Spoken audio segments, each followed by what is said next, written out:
Sosmas. Aku Yofi di sini sebagai Kepala Divisi Sosmas dan partnerku. Aku Faradina di sini sebagai staf ahli Sosmas. Dan di Sosmas ini lebih berfokus kepada kegiatan sosial masyarakat. Tentunya Sosmas memiliki berbagai program kerja yang akan kami laksanakan.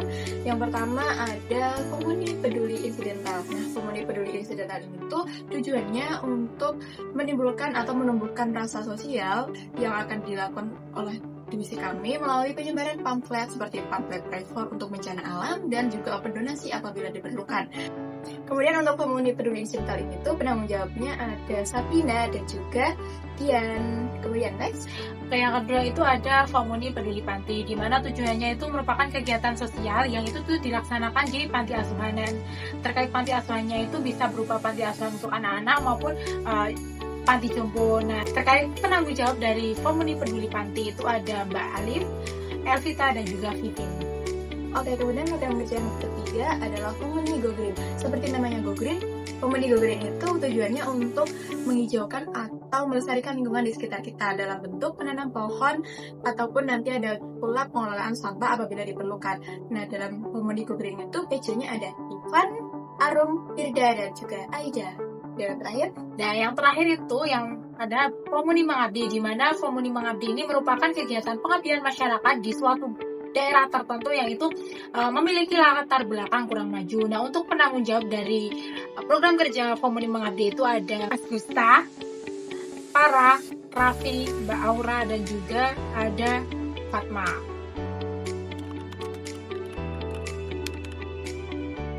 Oke, nah divisi Sosmas sendiri itu sudah melaksanakan beberapa program kerja dalam 1 tahun terakhir. Nah, yang pertama itu ada program kerja Komuni Peduli Panti yang sudah kami laksanakan di bulan April tahun 2025 di Panti Asuhan Al Amanah Jetis Mimpi Betul.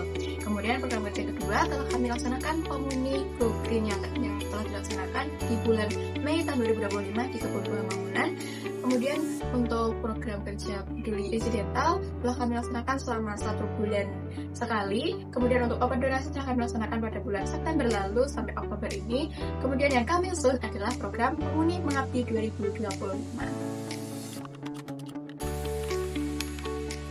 Nah, kalau kendalanya itu yang pertama itu mungkin terkait waktu ya, dimana kan semua anggota dari Sosmas itu kan beda-beda ya kelasnya, apalagi juga jam kuliahnya itu beda-beda. Mungkin dari yang pertama itu ada di kendala waktunya, karena mungkin dari kita itu bentrok untuk bertemu bersama, jadi mungkin antara satu dengan yang lainnya itu jadwalnya beda-beda. Terus yang kedua mungkin dari persiapan ya, walaupun kita sudah mempersiapkan serapi mungkin, tapi mesti ada beberapa kendala yang itu tuh di luar kendali kita. Nah, di situ tuh kita juga belajar bagaimana cara ngatur komunikasi, dimana komunikasi itu kita usahakan buat itu menjadi poin penting supaya walaupun kita ada kendala apa-apa, tapi kita tetap usahakan komunikasi itu lebih penting.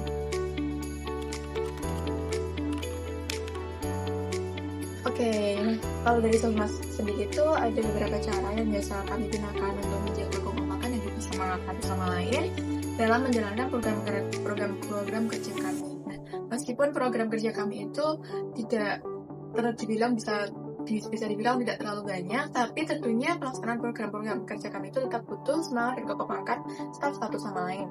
Nah, yang pertama tentunya dengan menjaga komunikasi antar staf atau antar panitia.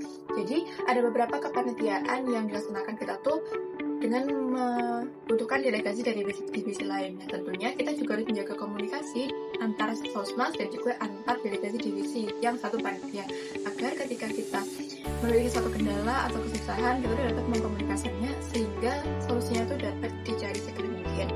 Kemudian yang kedua, kalau kita rapat-rapat itu tuh tidak hanya membahas tentang program saja, tapi kita juga bercanda, terus membahas kamu kelas apa hari ini, gimana kabar kamu, terus makan yuk gitu kalau misalkan situasi memungkinkan. Kalau situasi tidak memungkinkan, tapi kami bisa agendakan atau jadwalkan itu supaya bisa terlaksana dan kami bisa mengenal satu sama lain gitu. Kemudian yang terakhir adalah rajin kumpul offline. Mungkin terdengar seperti kurang meyakinkan, tapi kumpul offline dibandingkan dengan kumpul online atau melalui Zoom itu tuh lebih memiliki banyak impact baik daripada kumpul online. Meskipun tujuannya sama-sama untuk komunikasi, tapi nanti vibes-nya tuh beda. Kayak kalau misalkan kita kumpul offline tuh bisa melihat raut wajah, terus kayak misalkan kalau sampai kan ngeliatin kamu capek ya, terus nanti ditanya gitu. Nanti kan biasanya topiknya tuh akan ngalir secara sendiri gitu loh. Jadi menurut aku dan juga teman-teman sosmas, kumpul offline itu tuh maju sih untuk mengeratkan semangat dan kekompakan. Nah, menurut aku sebagai SA di Sosmas tuh proker paling seru tuh ada Go Green, dimana kita itu menanam pohon, dan di situ tuh kita tuh belajar banyak ya terkait penanaman pohon, dan itu tuh menurutku ilmu yang nggak bisa didapetin di mana aja gitu loh. Jadi kayak itu tuh ilmu yang didapetin hanya ya di situ. Oke, kemudian kalau dari aku, menurut aku proker yang terseru itu adalah Komuni Peduli Panti. Kenapa aku milih Komuni Peduli Panti? Karena selain aku suka sama anak-anak gitu, aku juga lebih merasa aku tuh bisa mengenal kehidupan mereka gitu. Karena kan kita memiliki mungkin background yang berbeda ya, jadi dari situ tuh aku belajar cara menghargai orang lain, karena pastinya mereka berasal dari background yang mungkin sama atau sedikit berbeda dari aku. Dan itu pula aku bisa belajar kepedulian sosial karena dari panti pula itu ada program donasi ya. Jadi ketika kita donasi itu kan bisa menumbuhkan rasa kepedulian dan rasa peduli sosial untuk anak-anak kita. Itu sih, dan kita juga bisa main sih sama anak-anak panti, jadi kayak sedikit mengurangi rasa lelahku dan lupa gitu sama masalah-masalah untuk sementara gitu. Menurutku faktor yang perlu diperhatikan itu adalah pentingnya buat riset di keadaan lapangan, dimana karena program kerja Sosmas itu kan lebih ke lapangan-lapangan dan juga ke sosial masyarakatnya.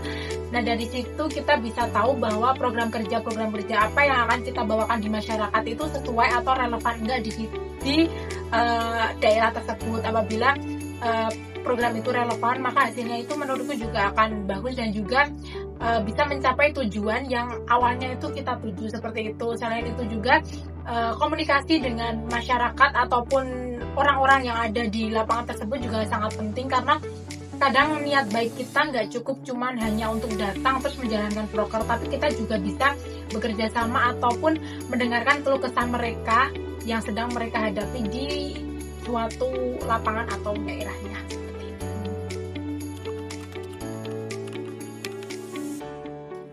Menurutku gimana cara program kerja Sosmas itu bisa berkelanjutan. Nah, kalau dari aku sendiri ya itu tuh kuncinya di follow up terus. Jadi kayak setelah kita melaksanakan program tuh kita tuh nggak terus langsung selesai aja tanggung jawabnya, tapi kita juga masih ada tanggung jawab lain, yaitu supaya program kerja kita itu bisa berkelanjutan. Nah, dimana kita itu bisa follow up entah itu 1 bulan sekali atau 2 bulan sekali terkait program kerja yang sudah kita laksanakan di suatu wilayah tersebut. Bagaimana kemajuannya, apakah ada kendala atau bagaimana. Nah, seumpama kalau dari kegiatan itu kita mendapatkan kayak istilahnya tuh kayak positif dari warganya, nah itu kita bisa lanjutkan dengan program lain. Nah, itu kita juga bisa libatin masyarakat sekitar atau orang-orang yang proker kemarin itu belum kita libatin, seperti itu. Misalnya ada bencana yang terjadi secara tiba-tiba, bagaimana sih cara kami untuk mengkoordinasi? Yang pertama, tentunya kita harus berkoordinasi dengan PJ atau penanggung jawab terlebih dahulu, karena istilahnya mereka itu seperti ujung tombak dari pelaksanaan proker donasi gitu loh. Nah, setelah kita menghubungi PJ, kita lakukanlah komunikasi untuk mencari informasi yang terkait dengan bencana tersebut. Misalkan dengan kita mencari informasi di mana lokasinya, apa saja dampaknya, dan siapa saja sih yang terdampak dari bencana tersebut. Nah, kemudian setelah kita melakukan riset dan mencari informasi, kita perlu juga untuk merancang program donasi yang akan kita laksanakan. Itu mekanismenya gimana? Apakah kita akan kerjasama dengan pihak eksternal ataukah kita akan terjun secara langsung untuk melakukan donasi? Nah, yang selanjutnya adalah kita melakukan koordinasi dengan pihak eksternal atau pihak yang terkait apabila membutuhkan. Nah, contohnya saja tahun 2024 kami melaksanakan kerjasama dengan Human Initiative Dimana itu tuh adalah platform atau lembaga nirlaba yang bergerak di bidang kayak open donasi dan penyaluran donasi gitu. Kemudian tahun ini kami bekerja sama dengan Lazisme Jawa Timur untuk menyalurkan program donasi yang telah kami rancang. Nah, dengan kita kerjasama dengan pihak eksternal itu juga secara tidak langsung kita tuh mempromosikan Komuni adalah forum mahasiswa KIP kuliah yang peduli dengan isu-isu sosial. Kemudian yang terakhir adalah pelaksanaan, yaitu pelaksanaan open donasi, baik itu dilaksanakan secara terjun langsung apabila memungkinkan, dan juga dengan kita menyebarkan pamflet di sosial media ataupun di grup-grup mahasiswa KIP kuliah.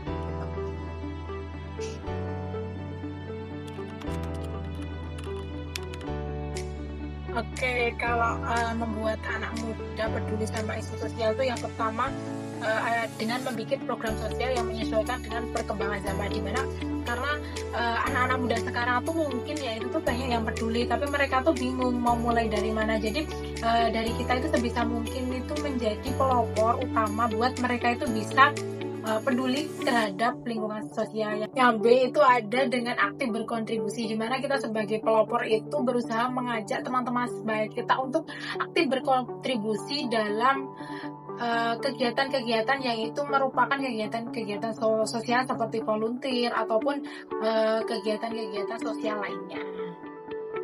Kemudian untuk yang terakhir yaitu caranya dengan pelaksanaan kegiatan sosial itu dilaksanakan secara rutin dan berkelanjutan. Karena kalau kita hanya melaksanakannya secara sekali mungkin itu kayak kelihatan itu kayak kosong gitu kan. Nah, supaya mereka atau generasi muda itu lebih aware dan lebih enjoy dalam melihatnya, mungkin dengan kita melakukannya secara rutin. Jadi mereka tuh melihat perkembangan kalau ternyata keberlanjutan sosial itu masih terjadi sampai saat ini dan ada isu-isu yang perlu kita pecahkan. Nah, kita juga perlu untuk membuat kegiatan kita secara rutin itu di media sosial supaya generasi muda tuh mampu untuk melihat itu lewat dari situs media sosial yang kita miliki, karena sudah banyak sekali generasi muda yang menggunakan sosial media seperti Instagram, TikTok, story WA dan sebagainya. Jadi selain kita perlu aktif berkontribusi, kita juga harus untuk mempromosikannya ke generasi muda lainnya. Gitu. Nah, itu tadi sharing-sharing singkat dari Divisi Sosmas. Semoga teman-teman bisa dapat inspirasi buat terus berkontribusi di masyarakat.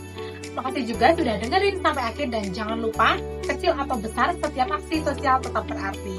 Sampai jumpa!